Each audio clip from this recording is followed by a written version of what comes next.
Welcome to the review show, the EquiRatings review show here for leg 5 of the 2018 Event Rider Masters series.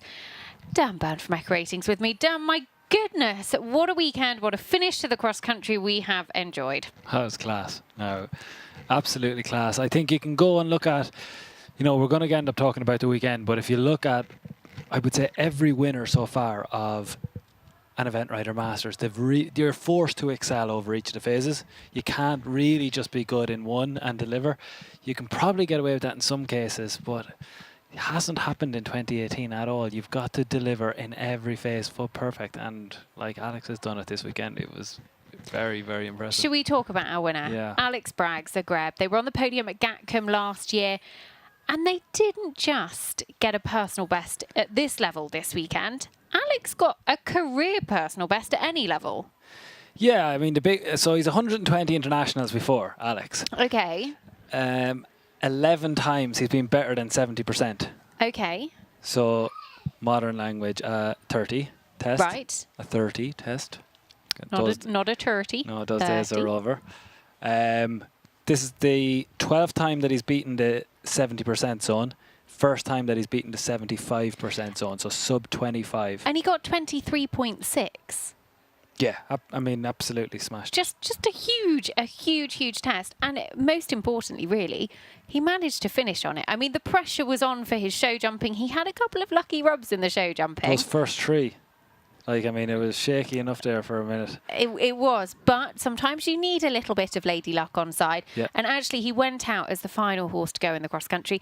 And in the Event Rider Masters, if you're going out as the last horse on course, you know how the course is riding, but you know what? That pressure's been building. You've been watching. The atmosphere's building. Everybody's waiting and, oh, God, can he do it? And so he dealt with that brilliantly and actually came home easily inside the time when he had a bit of time in hand. Had a bit of time in hand. I mean, he pushed quite hard in the first part of the course, definitely. He made it more comfortable than I thought he was going to, if I'm honest. But as I say, yeah, 3 rounds. I mean, that's the first time he's ever been in that sub 25 zone. I definitely didn't expect him to lead the dressage. He's taken a huge amount off any PB any read that we could have had before. So to deliver in this atmosphere, with all of the top riders here, I think that's the other thing I would mention. He's beaten a lot of very good riders to get here. He absolutely has. And one of those very good riders, Tim Price and Wesco. I mean, my goodness, Tim was very emotional after his dressage.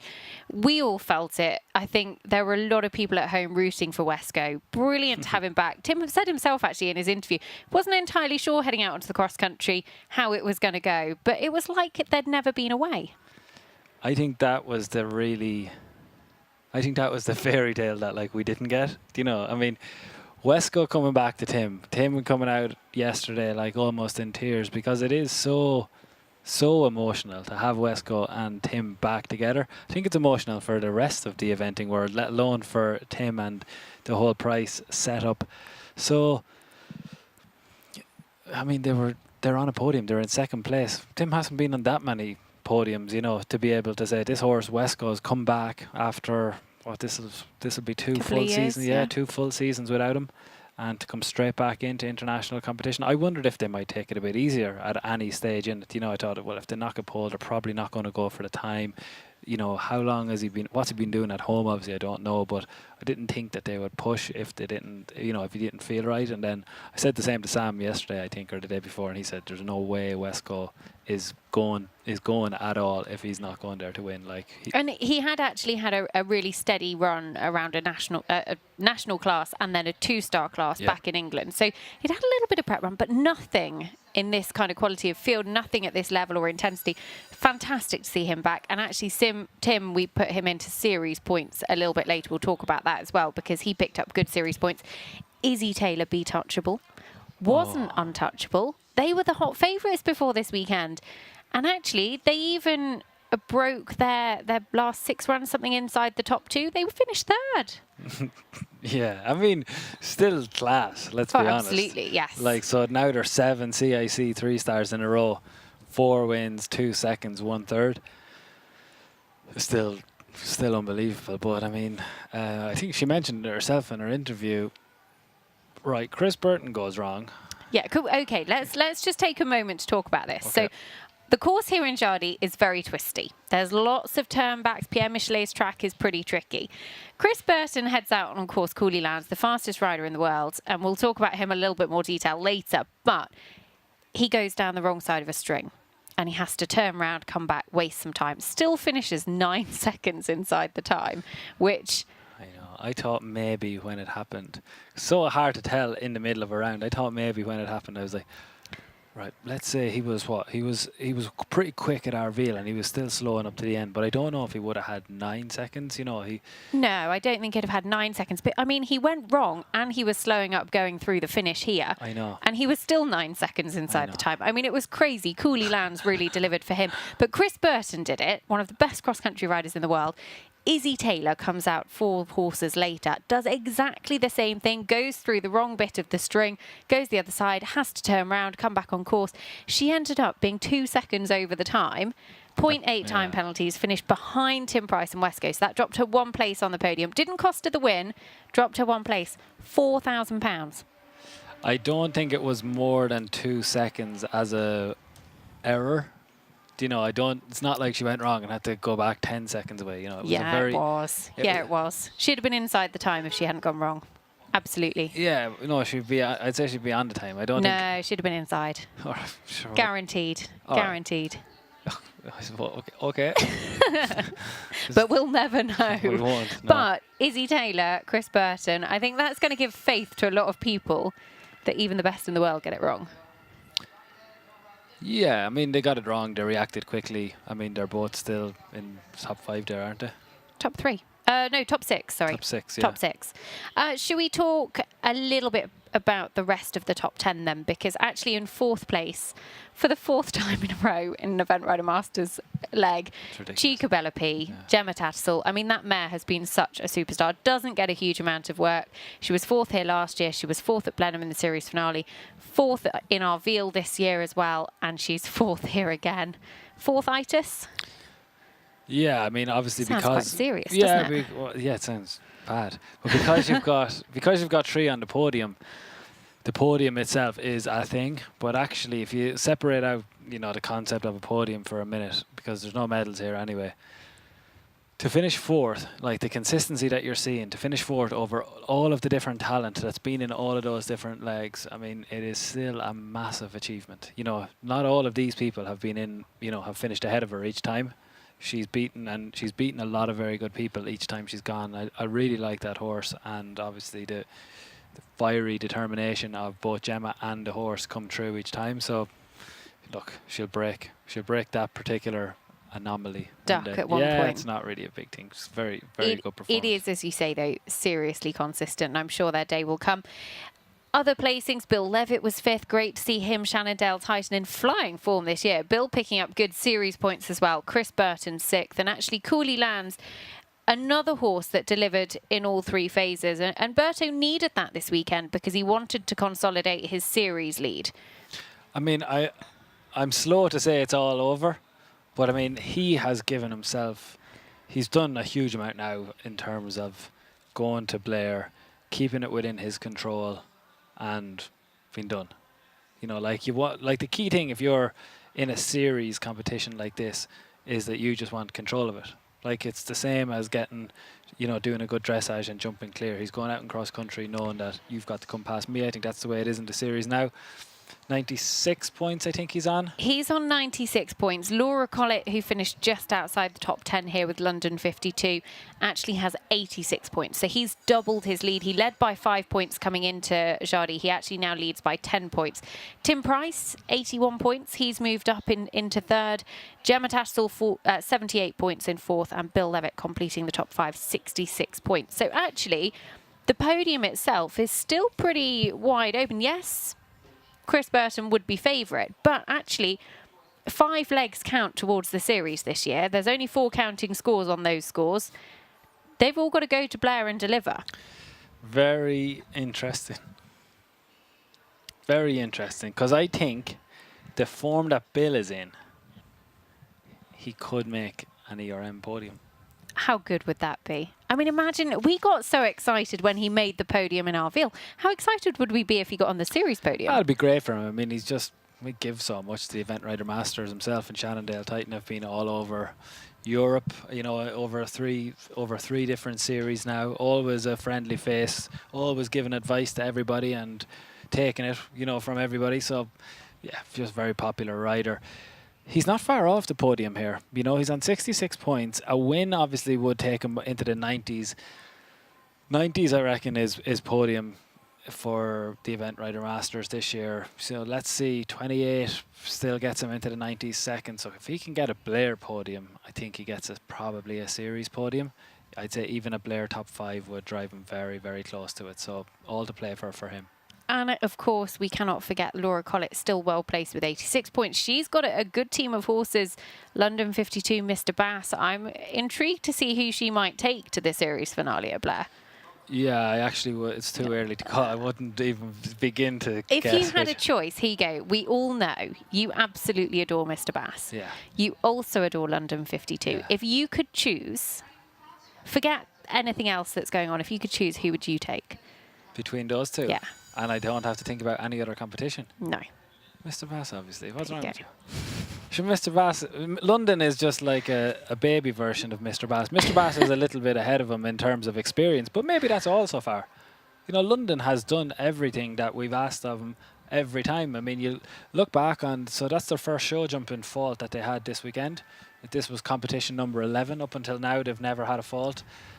They've been clear inside the time on a number of occasions coming up the levels. They showed us a fast, clear round, not necessarily clear time, but a very fast round at Arville.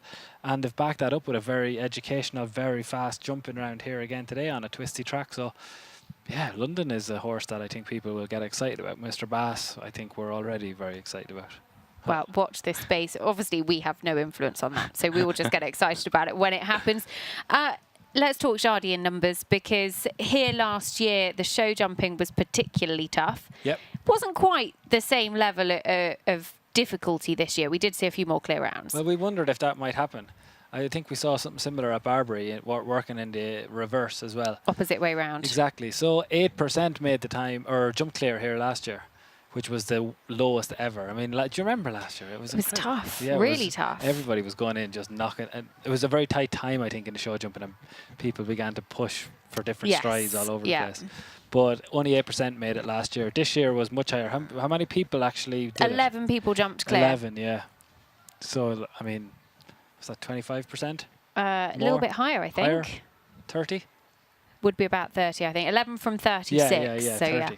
30. Okay. You're asking me the percentages. Oh, come Good on. grief. We've just Good come out. grief. And also, the one that I must admit, this stat fascinated me all weekend. The cross-country time here. We thought it was going to be really tough. And actually, it was falling to be a really tough year on this direction of the course. Yeah. But we had quite a few that made it. Plenty made it. I mean, was it 8. 8? 8, 16, 24, 20, 25%. 8 out of 36, yeah. 8, 16, 24, 32. More. How many percent did make it, Nicole? You're asking me. I'll get my calculator out. 22% make the time. 22% made the time. There we go. I mean, why that's interesting is because 22% made it in 2015, 26% made it in 2017. We had these. It's usually about that. When it's a good year as Jardy, it's exactly normal. 26%, 24, 22. It's the average of it all. 22%. We're there again. I expected, perhaps because of the change in direction, we'd be back to a very tough year to make the time. You couple that with very good horses coming, and people did. I think that's the thing. There was a really high standard this weekend, and we had a really good field. So the time was always going to be, I think, chased down. Yeah. What's going to be the thing you're going to take most from this weekend? What was your highlight?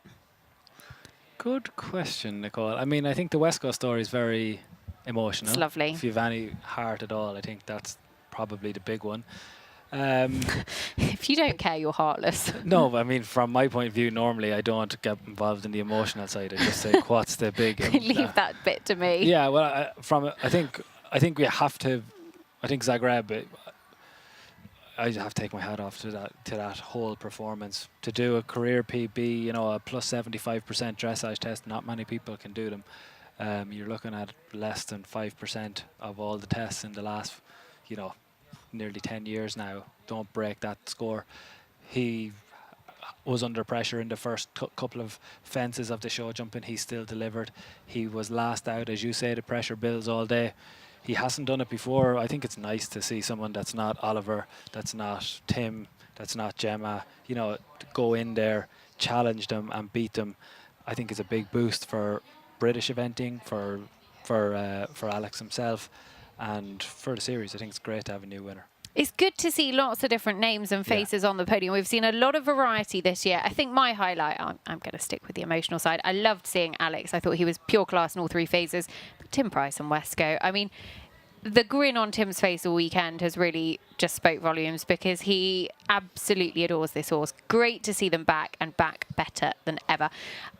We've loved having the EquiRatings stats.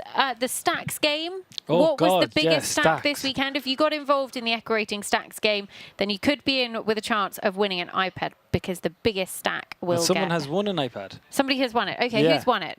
I'm just trying to check. It's whoever got the biggest stack from this weekend at Jardy. Okay. It's Zoe Crawford. How many did she get, Zoe 20 Crawford? in a row. 20 That's in a ridiculous. row? Yeah. This is getting bigger and bigger. We've seen this grow more 20 is and more. very hard to get.